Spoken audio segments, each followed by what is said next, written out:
Bienvenue à tous dans les Chroniques de Craban, épisode 5.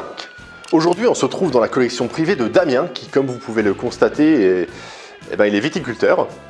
Et nous sommes là aujourd'hui pour parler du B-17 dans la fiction. Alors, B-17, bombardier célèbre s'il en est de la Seconde Guerre mondiale, que l'on trouve notamment en BD chez Zephyr, donc cette magnifique BD qui s'appelle Eagle.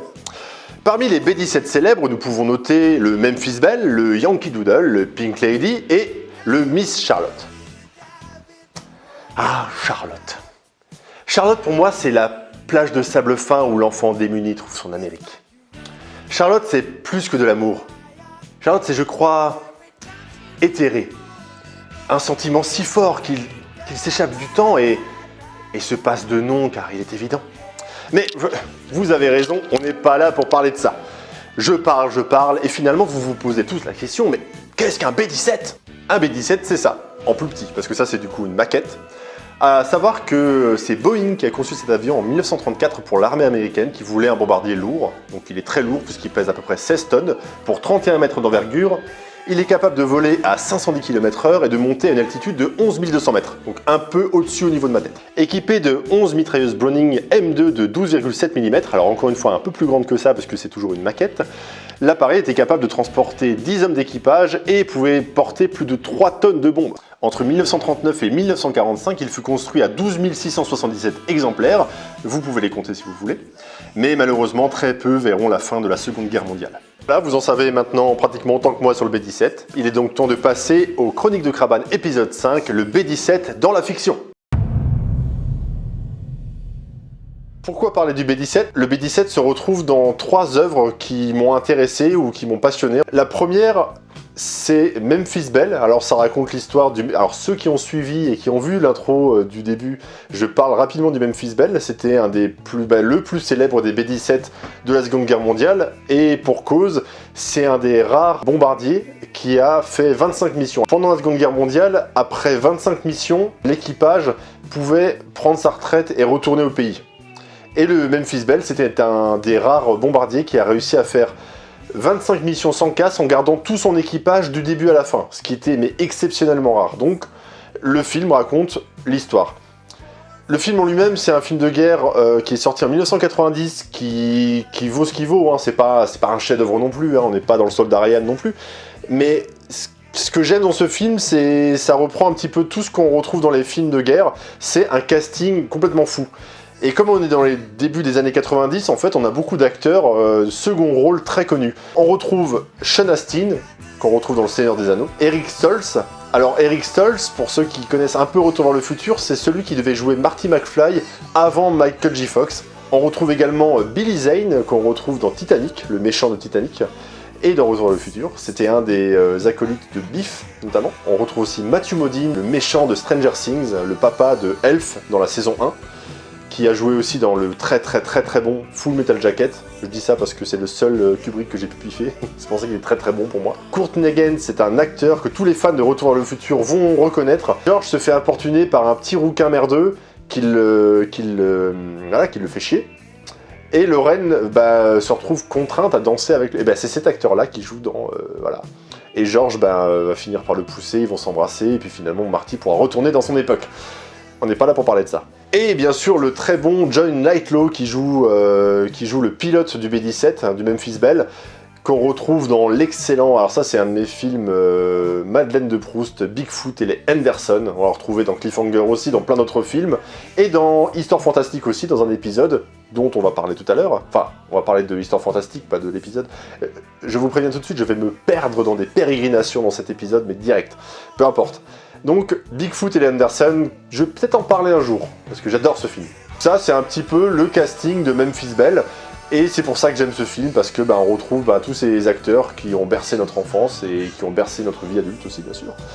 Mais on va passer au deuxième film dont je voulais parler, et le deuxième film a été réalisé par ce bon vieux Steven Spielberg, The Mission, qui s'est transformé en La Mascotte en français.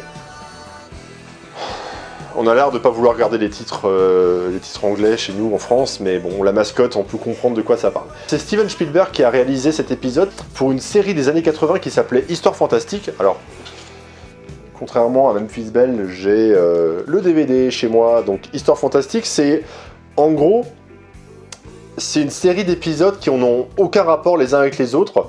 Les réalisateurs changent à chaque fois, les acteurs changent à chaque fois, le contexte change à chaque fois, ça change tout le temps. Le seul point commun qu'on retrouve entre tous ces épisodes, c'est le caractère fantastique, paranormal qui tourne autour de tous les épisodes. Et là, un des épisodes a été réalisé par Tonton Steven en personne, et ça s'appelle donc La Mascotte. Ça se passe pendant la Seconde Guerre mondiale, forcément, dans un B-17, forcément puisque c'est de ça qu'on parle. Le B-17 s'apprête à faire sa 25e mission, donc la toute dernière, et le capitaine, qui est joué par un tout jeune Kevin Costner, c'est je crois un de ses premiers rôles, refuse de prendre avec lui Jonathan, qui est la mascotte de l'équipage. C'est le petit mitrailleur ventral. Sous l'avion, on a une petite tourelle, et dans cette tourelle, il y avait un mitrailleur. Ça commence comme une petite chanson en fait, mais c'est pas une chanson du tout. Et on mettait donc un petit gabarit qui était censé défendre l'appareil en plus des autres mitrailleuses. Et donc là, dans cette tourelle, on retrouve Jonathan, qui est le mitrailleur ventral, qui est la mascotte, le porte-bonheur en fait de l'équipage. Et Kevin Costner refuse de le prendre parce que c'est sa 25e, il n'est pas censé la faire, les 24 ont déjà été faites pour lui, et pour lui ça apporte la poisse. Et finalement, comme l'équipage ne veut pas voler sans lui, ils finissent quand même par le prendre. Et là, patatrac, qu'est-ce qui se passe? Ils se font attaquer par un Messerschmitt, et il y a un problème technique qui contraint Jonathan à rester bloqué dans la tourelle ventrale en plein vol. Et malheureusement, le train d'atterrissage ne peut pas sortir. Donc en gros, qu'est-ce qui va se passer à l'atterrissage? Jonathan va se faire écraser comme un pancake à l'arrivée. Et du coup, c'est terrible parce que tout le monde l'aime. Et tout l'équipage, en fait, va passer tout l'épisode à essayer de sortir coûte que coûte leur mascotte, en fait, de la tourelle. Tout au long de l'épisode, on est stressé, on est au taquet parce qu'on veut absolument que Jonathan sorte. Pour moi, c'est un film parce que ça a la qualité d'un film. C'est pas juste un épisode de série, en fait. C'est tellement... C'est de Spielberg, quoi. C'est Spielberg avec... Résumons à la fin, je pense que tu veux faire un petit... On va faire un résumé très rapide. La mascotte, c'est un Spielberg avec Kevin Costner, Kiefer Sutherland, et la musique est signée John Williams. 30 minutes, voilà. Juste en gros, c'est juste à voir, quoi. Si vous avez vu Jurassic Park, vous avez revu Les Dents de la Mer, E.T. Vous voulez découvrir un nouveau Spielberg? La mascotte. Vous remarquerez que John Williams utilise une musique qui est très proche, à un moment donné, d'un thème d'Harry Potter. Dans la mythologie du cinéma, j'ai envie de lancer quelque chose. Je me demande si Jonathan ne serait pas un sorcier qui aurait pu aller à Poudlard. Voilà. Je lance le truc comme ça, vous en faites ce que vous voulez. Regardez l'épisode et vous me parlez. Ceux qui me connaissent, parlez-moi-en après et dites-moi si j'ai peut-être raison ou tort.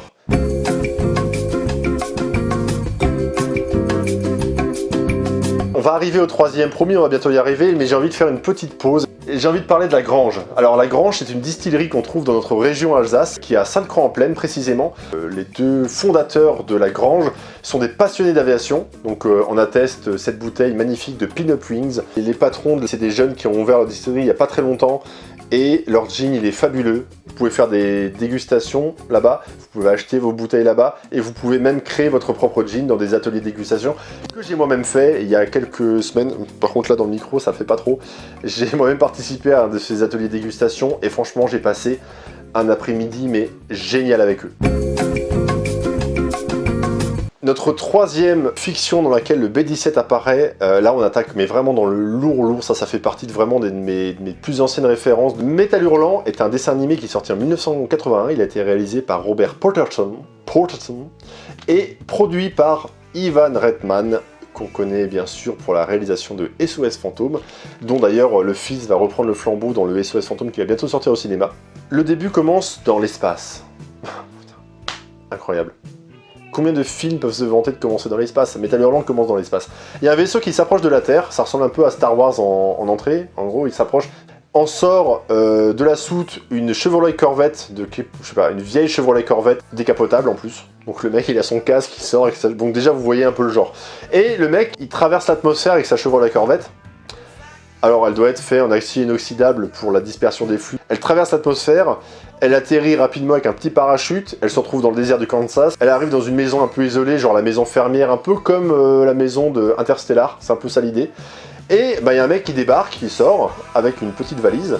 Et la valise en fait c'est un cadeau pour sa fille qui l'attend, voilà, son père est parti dans l'espace depuis bien longtemps en fait, je pense pour une expédition scientifique de recherche, je sais pas quoi. Et il ouvre la mallette, en sort une espèce de grosse boule verte, hein, qui tue le père. Il est désintégré, direct, devant sa fille, donc sa fille est traumatisée. Et la boule verte, elle commence à léviter devant la fille, et elle s'adresse à elle avec une voix ténébreuse à la Sauron. Et la boule verte, elle lui explique que c'est le mal absolu, blablabla, qu'elle a visité plein d'univers, blablabla, et qu'avant de tuer la fille, blablabla, elle va lui raconter son histoire, blablabla. Ce que les méchants font en général, ce qu'il faut absolument pas faire en plus, tu vois, mais la boule verte, elle a beau avoir traversé tous les univers, elle a pas traversé tous les films de genre, et donc elle sait pas qu'il faut pas faire ça, pas raconter son histoire et perdre de temps. Moi j'aurais dézingué direct la fille. C'est un dessin animé, hein, je précise. Donc, elle lui raconte son histoire, et parmi tous les univers qu'elle va traverser, alors ça va être des univers très variés, hein, donc c'est un film un peu à épisode, un dessin animé à épisode. On va avoir des extraterrestres qui vont enlever des super canons à la Maison Blanche. Je parle de filles, hein. Donc les robots qui enlèvent les filles de la Maison Blanche vont se taper les filles vont avoir des multiples orgasmes, enfin... Voilà, je vous avais prévenu, hein, c'est juste pas pour les enfants. Il y a plein de choses. Ouais, franchement, regardez-le, on passe un moment génial. Un des univers que la boule verte, on va l'appeler la boule verte, traverse, c'est la Seconde Guerre mondiale, sur Terre, et un B-17 est en mission, il bombarde l'Allemagne, enfin bon, le topo habituel, quoi. Et tout l'équipage se fait décimer par un chasseur allemand, sauf le pilote et le copilote, donc il y a des tripes partout, hein, donc il n'y a que des cadavres dans l'avion. Et une fois que la mission est finie, le copilote fait un peu l'état général de l'appareil. Il va se lever, il va traverser toute la carlingue, il va voir tous ses potes qui sont déglingués, hein, je peux pas dire autrement, c'est une boucherie totale à l'intérieur. Et à ce moment-là, la boule verte va se coller sous la carlingue et va faire se réveiller tout l'équipage mort en mode zombie, et l'équipage va attaquer le copilote qui va se faire bouffer la gueule, et le pilote va réussir à sauter de l'appareil. Enfin bref, je m'en fous, je spoil total. Pourquoi je parle de ce film? Pour juste ce passage-là qui pour moi est un des meilleurs passages de tous les dessins animés confondus. Voilà pour Métal Hurlant, et voilà pour les 3 fictions que je voulais aborder ce soir avec vous dans cet épisode 5 des Chroniques de Kraban. Je suis mal placé pour parler du B-17, même si j'adore cet avion, et bon, vous l'avez vu, j'ai une connaissance quand même assez poussée du B-17 dans sa technologie, dans son histoire. J'en connais des rayons, je pourrais vous raconter des histoires, mais de dingue sur B-17. Il y a des mecs sur internet qui ont raconté des histoires de B-17 qu'il faut absolument aller voir, donc je vais pas le faire parce qu'ils le font beaucoup mieux que moi. Allez voir, c'est une chronique, je sais plus comment s'appelle le mec, mais il fait ça super bien. Je suis mal placé pour parler du B-17 parce que figurez-vous que je ne l'ai jamais vu en vrai, et pourtant c'est un de mes rêves d'en voir un en vrai, de rentrer même dans une carlingue de B-17, c'est un de mes rêves. Mais si vous voulez en voir un avant moi, il y a le Pink Lady dont j'ai parlé dans l'intro, qui se trouve sur une base, sur un aérodrome en France. Si vous êtes amateur de plongée, vous pouvez aller à Calvi, en Haute-Corse. Et il y a un B-17 qui est à 25 mètres de fond, au pied de la citadelle, qui s'était crashé pendant la Seconde Guerre mondiale, qu'on peut visiter, enfin ce qu'il en reste, parce qu'à mon avis, vu le temps qu'il a passé sous la flotte, il reste pas grand chose. Donc si vous avez un brevet de plongée niveau 1, vous pouvez aller le voir.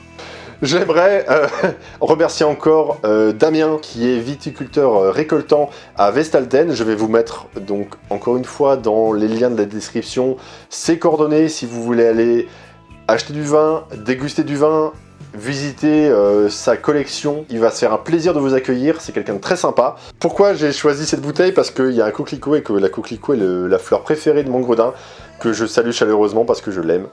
Et vive le B-17, bien sûr! À bientôt.